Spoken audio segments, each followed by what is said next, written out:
आप देख रहे हैं अनहोनी। तो चलिए बढ़ते हैं आज की इस कहानी की ओर। आज मैं सुबह से ही ऑफिस के एक दोस्त के घर पर आया हूँ।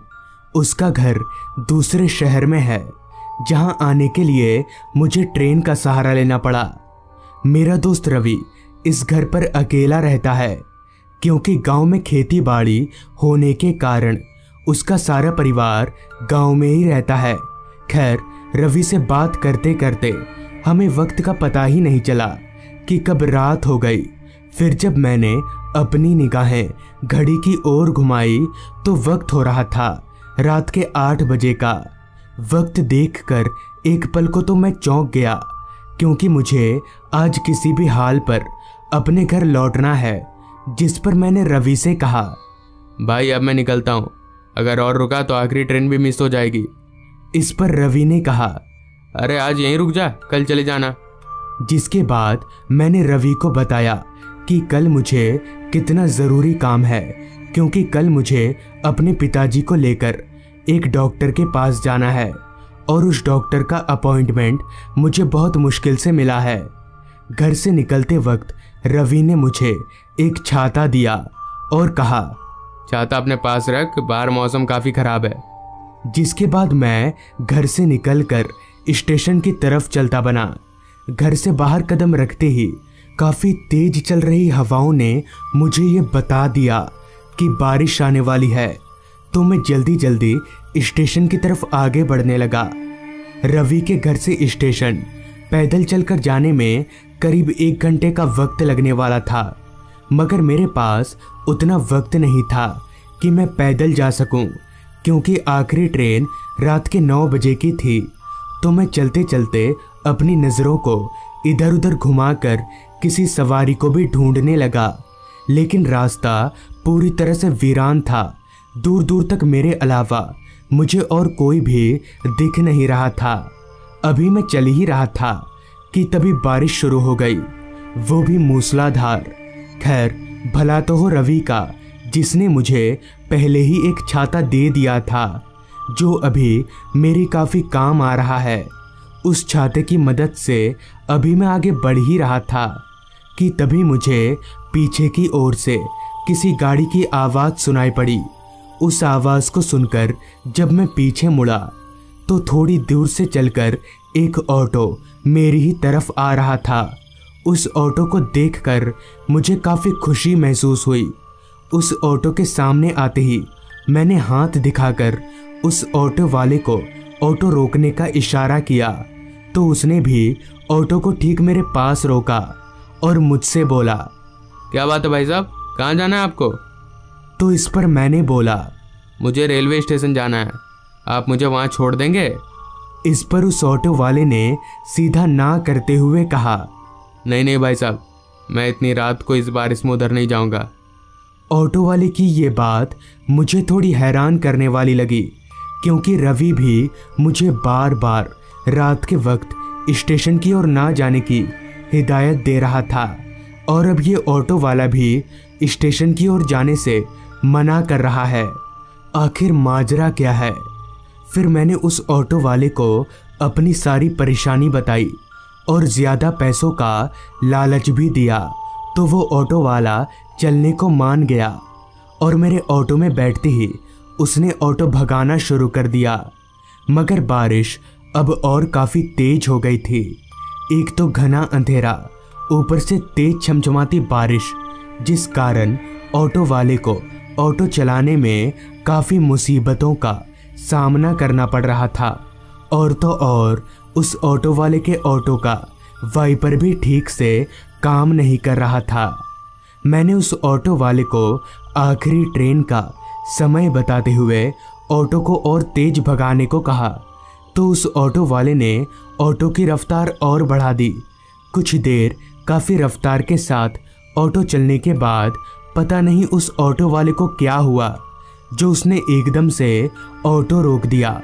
ऑटो को इस तरह से रुकता हुआ देख मैंने ऑटो वाले से कहा, क्या बात है भाई साहब, आपने ऑटो क्यों रोक दिया?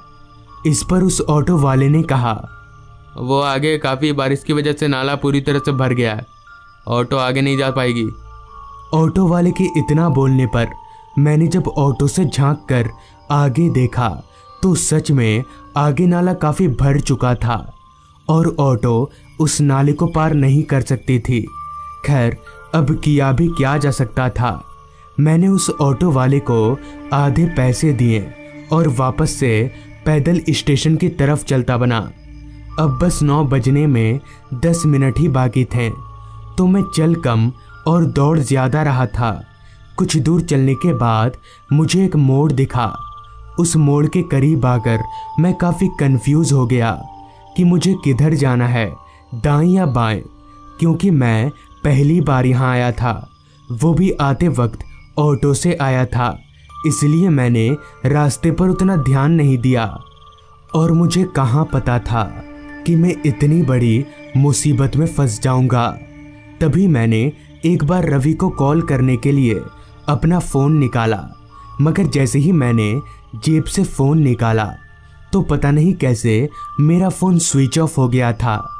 मैंने फ़ोन ऑन करने की भी काफ़ी कोशिश की, मगर मेरा फ़ोन ऑन नहीं हुआ। अभी मैं खड़े खड़े सोच ही रहा था कि तभी दाईं तरफ रास्ते से मुझे थोड़ी दूरी पर कुछ चमचमाती लाइटें दिखीं। उन लाइटों को देखकर मुझे लगा कि शायद स्टेशन इधर ही होगा और मैं दाईं तरफ वाले रास्ते की तरफ आगे बढ़ने लगा। वो रास्ता और भी ज़्यादा वीरान था, बस कुछ लाइटें ही उस रास्ते पर मुझे नज़र आ रही थीं। मैं चलकर उन लाइटों के करीब गया तो मैंने देखा कि वो लाइटें एक छोटे से ढाबे से आ रही हैं। अब तक 9 बज चुके थे और मेरी ट्रेन भी छूट चुकी थी, तो मैंने सोचा क्यों ना आज की रात इस ढाबे पर ही गुजार लिया जाए और सुबह पहली ट्रेन से ही अपने घर चला जाऊंगा।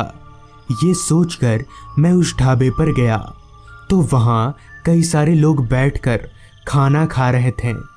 काफ़ी देर से पैदल चलने के कारण अब मुझे भी भूख लग गई थी, तो मैं भी खाने के टेबल पर जाकर बैठा और आवाज़ देकर वेटर को बुलाया और खाने का ऑर्डर दिया।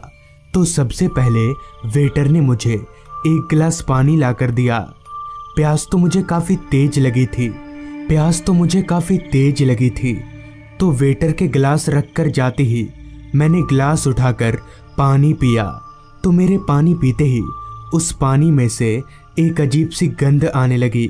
मैंने तुरंत ही उस पानी को मुंह से उगल दिया और एक बार जब गिलास के अंदर झांक कर देखा तो मेरे पैरों तले ज़मीन निकल गई, क्योंकि उस गिलास में पानी नहीं बल्कि खून था।